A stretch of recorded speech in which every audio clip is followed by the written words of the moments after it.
Betul-betul berkonsepkan kampung klasik style guys. Makan kat Demangan Bangi. Vibe dia tu macam makan dalam suasana kampung, santai, tenang. Nak breakfast ke, nak lunch ke, diorang sajikan masakan klasik Johor kat sini. Korang tengok tu menu sarapan pagi yang kita orang order ni ha. Paling excited bila nampak lepeh pisang klasik dengan lepeh pisang kelapa. Rupanya ada juga kat sini. Time breakfast nanti teringin nak makan nasi lemak telur mata dan soto pengadil ayam pun ada juga. Lontong darat dia ni bergabung dengan rendang daging tetel dan sambal Jawa dia.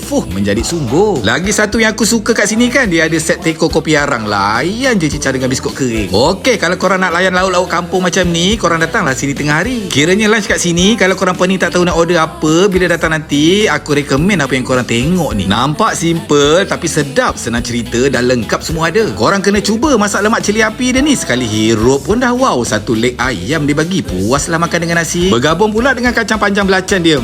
Berselera ya. Bau kari dia, ratah macam tu pun dah sedap kari kepala jenahak dia ni. Dan jangan lupa pairkan sekali dengan telur mata kicap dia. Licin sepinggan dibuatnya. Sebagai penutup, kita orang order ban arantai milk tea. Pendek kata kan, kalau korang mengidam masakan kampung yang tak perlu fancy tapi sedap, memang kena singgah sini. Datang perut kosong baru puas makan sampai kenyang.